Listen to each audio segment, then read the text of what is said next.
ಮಾಹಿತಿಯನ್ನು ಕೊಟ್ಟಿದ್ದಾರೆ. ಅಧ್ಯಕ್ಷರೇ, ನಾನೊಂದು ಸಚಿವರ ಹತ್ರ ವಿನಂತಿಯನ್ನು ಮಾಡ್ತೇನೆ.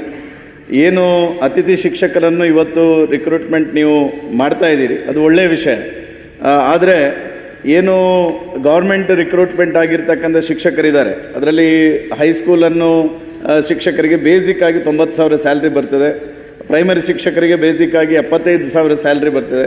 ಈ ಅತಿಥಿ ಶಿಕ್ಷಕರಿಗೆ ಬರೀ 12,500 ವೇತನವನ್ನು ಕೊಡ್ತಾ ಇರತಕ್ಕಂಥದ್ದು. ನಾನು ನಿಮ್ಮ ಹತ್ರ ವಿನಂತಿ ಮಾಡ್ತೇನೆ, ಯಾಕಂದರೆ ಶಿಕ್ಷಣ ವ್ಯವಸ್ಥೆಯಲ್ಲಿ ಶಿಕ್ಷಕರು ಎಲ್ಲರೂ ಸರಿಸಮಾನವಾಗಿ ಹೈಯರ್ ಎಜುಕೇಷನ್ ಮಾಡಿ ಬಂದಿರತಕ್ಕಂಥ ಶಿಕ್ಷಕರು ಇರ್ತಾರೆ. ಅವರ ವೇತನವನ್ನು ಸ್ವಲ್ಪ ಹೆಚ್ಚಿಸಬೇಕೆನ್ನುವಂಥ ವಿನಂತಿಯನ್ನು ಮಾಡ್ತೇನೆ. ಅದರ ಜೊತೆಗೆ ಸನ್ಮಾನ್ಯ ಸಭಾಧ್ಯಕ್ಷರೇ, ಇವತ್ತು ಏನು ನಮ್ಮ ಮೇಜರ್ ಆಗಿರ್ತಕ್ಕಂಥ ಒಂದು ಸಮಸ್ಯೆ ಇರ್ತಕ್ಕಂಥದ್ದು, ಸರ್ಕಾರಿ ಶಾಲೆಗಳ ಶಿಕ್ಷಕರಿಗೆ ಬೇರೆ ಪಠ್ಯೇತರವಾಗಿರ್ತಕ್ಕಂಥ ಕೆಲಸ ಕೊಡ್ತಿದ್ದೀರಿ ಅಂತ ಪ್ರಶ್ನೆ ಕೇಳಿದ್ದೆ. ಅದಕ್ಕೆ ಅವರು ಗಣತಿ ಮತ್ತು ಚುನಾವಣಾ ಕಾರ್ಯ ಅಂತ ಕೊಟ್ಟಿದ್ದಾರೆ.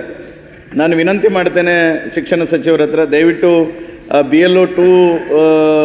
BLO ಅನ್ನು ಸಹ ನೀವು ಇವತ್ತು ಅವರಿಗೆ ಹಾಕ್ತಾ ಇದ್ದೀರಿ. ದಯವಿಟ್ಟು ಅದನ್ನು ಸಹ ಸ್ವಲ್ಪ ವಿನಾಯಿತಿ ಕೊಡಬೇಕು. ಮತ್ತು ಸಮಗ್ರ ಶಿಕ್ಷಣ ಅಭಿಯಾನದ ಮೂಲಕ ಪ್ರತಿದಿನ ಅವರಿಗೆ ನಿಮ್ಮ ಇಲಾಖೆಯಿಂದ ಇವತ್ತು ಬೆಳಿಗ್ಗೆ ಈ ಕಾರ್ಯಕ್ರಮ ಮಾಡಿ ರಾತ್ರಿ ಅಪ್ಲೋಡ್ ಮಾಡಿ ಅನ್ನುವಂಥ ಮಾಹಿತಿಯನ್ನು ಕೊಡ್ತಾ ಇದ್ದೀರಿ. ದಯವಿಟ್ಟು ಈ ರೀತಿ ಶಿಕ್ಷಕರಿಗೆ ಪಠ್ಯೇತರ ಚಟುವಟಿಕೆಗಳಲ್ಲಿ ತೊಡಗಿಸಿಕೊಳ್ಳುವಂಥದ್ದನ್ನು ಸ್ವಲ್ಪ ಕಡಿಮೆ ಮಾಡಬೇಕು. ಮತ್ತು ಯಾಕಂದರೆ ಹೆಚ್ಚುವರಿಯಾಗಿ NGOಗಳು ಸಹ ಬಂದು ಈ ಕಾರ್ಯಕ್ರಮ ಮಾಡಬೇಕು ಅಂತ ಇನ್ಸಿಸ್ಟ್ ಮಾಡ್ತಾರೆ ಶಿಕ್ಷಕರಿಗೆ.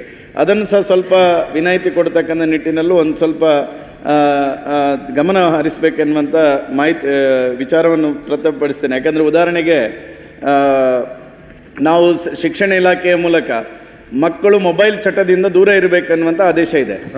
ಆದರೆ ಒಂದು ಖಾನ್ ಅಕಾಡೆಮಿ ಎನ್ನುವಂಥ ಒಂದು ಸಂಸ್ಥೆಗೆ ಮೊಬೈಲ್ ಮೂಲಕನೇ ಅವರು ಪಠ್ಯವನ್ನು ವೀಕ್ಷಣೆ ಮಾಡಬೇಕು, ಮತ್ತು ಎಷ್ಟು ಅವರು ವೀಕ್ಷಣೆ ಮಾಡಿದ್ದಾರೆ, ಎಷ್ಟು ಅದನ್ನು ಸ್ಟಡಿ ಮಾಡಿದ್ದಾರೆ ಅಂತ ರಿಪೋರ್ಟ್ ಕೊಡಿ ಅಂತ ಮತ್ತೆ ಶಿಕ್ಷಕರಿಗೆ ನೀವು ಆದೇಶ ಹಾಕಿರುವುದು. ಅದರಿಂದ ಶಿಕ್ಷಕರಿಗೆ ಅದನ್ನು ಫಾಲೋಅಪ್ ಮಾಡಲಿಕ್ಕೂ ಮತ್ತು ಮಕ್ಕಳು ಮತ್ತೆ ಪುನಃ ಮೊಬೈಲ್ ಚಟಕ್ಕೆ ಇಳಿಯುವಂಥ ವ್ಯವಸ್ಥೆಗಳು ನಿರ್ಮಾಣ ಆಗುವಂಥದ್ದು. ಅದರಿಂದಾಗಿ ಅದನ್ನು ಸಹ ಸ್ವಲ್ಪ ವಿನಾಯಿತಿ ಕೊಡಬೇಕೆನ್ನುವಂಥ. ಇನ್ನೊಂದು ವಿಶೇಷವಾಗಿ ನಾನು ಕೇಳಿರ್ತಕ್ಕಂಥದ್ದು ಈ ಪೌಷ್ಟಿಕ ಆಹಾರಕ್ಕೆ ಸಂಬಂಧಪಟ್ಟಂತೆ ಈಗಾಗಲೇ ಮೊಟ್ಟೆ ಮತ್ತು ಬಾಳೆಹಣ್ಣಿನ ಬಗ್ಗೆ ಹೇಳಿರ್ತಕ್ಕಂಥ. ನಮ್ಮ ಮೊಟ್ಟೆಗೆ ಏನಾಗಿದೆ ಅಂದರೆ ಕೊಡುವಂಥದ್ದು 5 ರೂಪಾಯಿ, ಪರ್ಚೇಸ್ ಮಾಡಲಿಕ್ಕೆ 7.5 ರೂಪಾಯಿ ಆಗಿದೆ.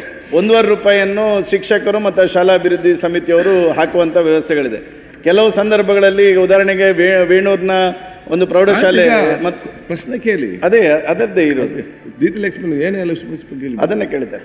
ವೇಣೂರು ಪ್ರೌಢಶಾಲೆಯಲ್ಲಿ ಉದಾಹರಣೆಗೆ ಅಲ್ಲಿ ನೂರಾರು ವಿದ್ಯಾರ್ಥಿಗಳಿದ್ದಾರೆ. ಅಲ್ಲಿ ಕನಿಷ್ಠ